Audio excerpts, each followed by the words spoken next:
Okay, welcome back to lesson 43. We're going to dive straight in and we're going to work on the helm, on the helmet, on the nice sort of feminine sort of looking helmet.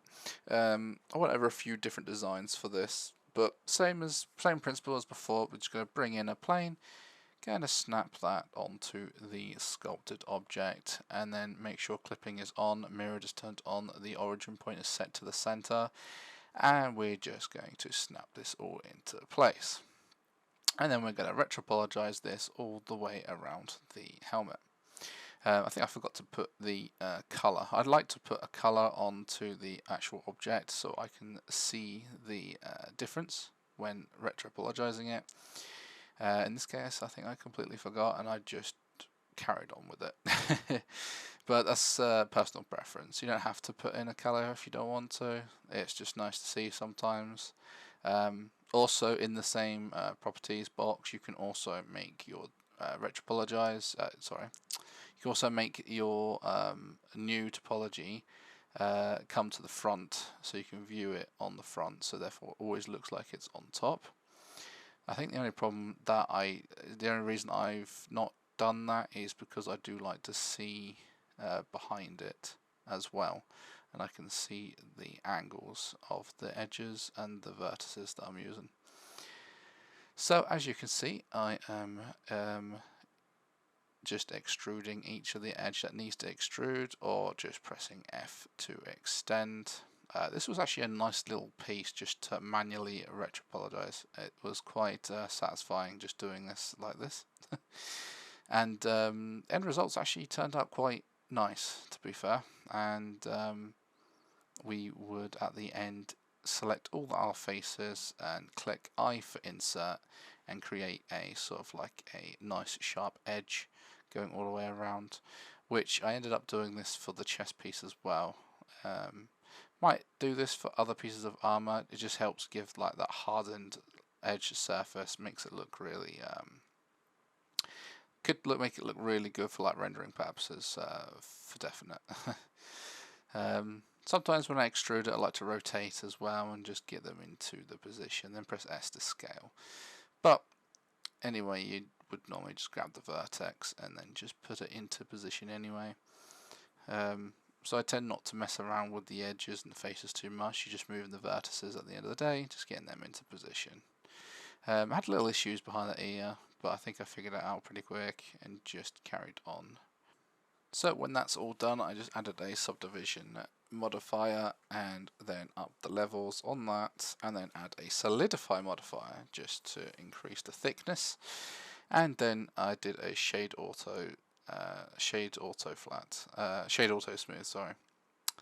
And then what I would do from this point is just select all the faces, press I to invert, and then fix any of the issues or any of the vertices that may have overlapped, like these. Just grab the two, press S to scale, and then just place them correctly the way they should go. After a little bit of trial and error, I just managed to get a way around that. Normally you just select two vertices and then scale. Sometimes you might have to press Alt S to scale to the size of the format, to the scale of where they are placed. But never mind. Took me a few attempts to do that, I think, for some reason. Normally I'd just be able to. There we go. I don't know why I struggled with that. That's not normally something I struggle on, but hey ho. It happens to the best of us sometimes. And then you just go around checking all the sharp spots, and hopefully there's no other insertions or any weird geometry lines anywhere. So when selecting all the edges, once we select all the edges, and try not to select the mirror edge in the center, we will just press Shift E to crease. I was trying to experiment here, adding a vertex group, making sure the vertex group can select all the edges as like so, if I ever needed to reselect them, but it actually selects all the faces as well. I haven't found a way, if there's a way to add a vertex group just to have your edges selected instead of selecting all the faces. There might be a way, I can't remember, or I don't remember seeing anything that I can do that with. But if you know a way, I mean, feel free to drop a message in the comments below and let me know.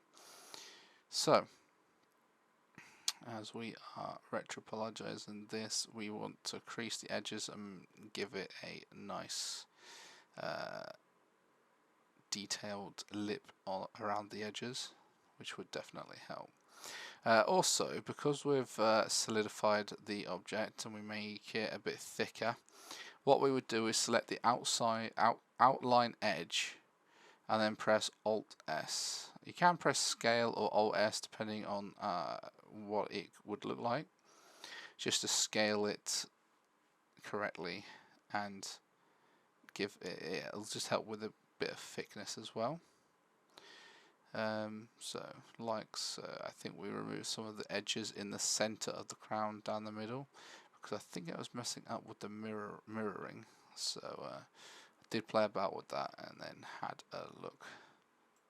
There were some parts of the crown after I thought I had finished, I had to go over and crease some bits. So also it's good to just crease some edges and then re-look afterwards, because even when you think you might not need to crease it, but sometimes creasing it actually makes it look better. And it also depends, it could be personal preference and it depends on the model really. But like so, when I selected the outside of the edge, I pressed Alt S and tried to make it scale on the correct. Just trying to scale it correctly, pressing Alt S, because it is difference between pressing Alt S and just S. In this case, it helps a lot, and it probably would help if I had the solidify modifier also on at the point, which I will do that in just a moment. So there's some lines down the center that I would like to smooth out and remove. That's not a problem. We will turn this into 3D and give a bit more depth to the object.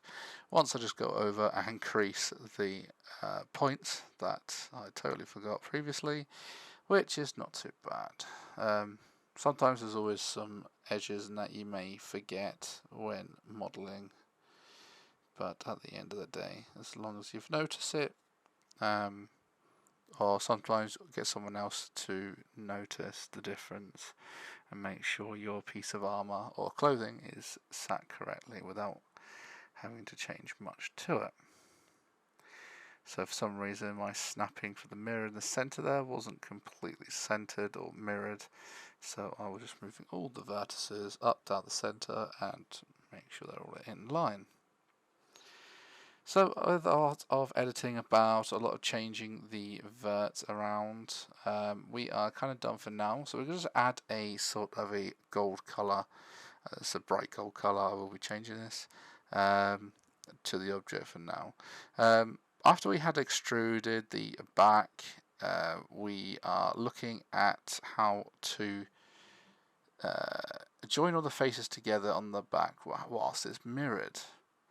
Now, there's got to be another way, I'm sure, but in this scenario, I grabbed each vert and then extruded it down, and because it's all lined up for the x-axis,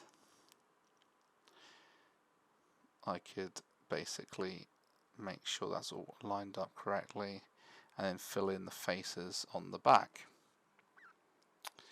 I was going to do just one giant face, but with having a giant end-on could cause issues, especially if the hair or the head or any parts could be moving later on for this avatar. So we just make sure we're covering all areas at this stage, making it adjustable. Definitely helps. Otherwise we'd have to be coming back later and doing this all over again, or having to change the end-on into all quads, which can be a bit of a pain if we had already applied the subdivision surface modifier, which I would highly recommend not applying that until the very end, until you're absolutely 100% sure.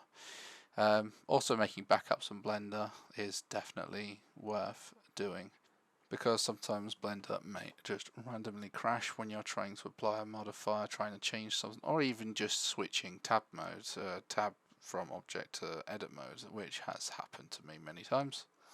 So it's very helpful.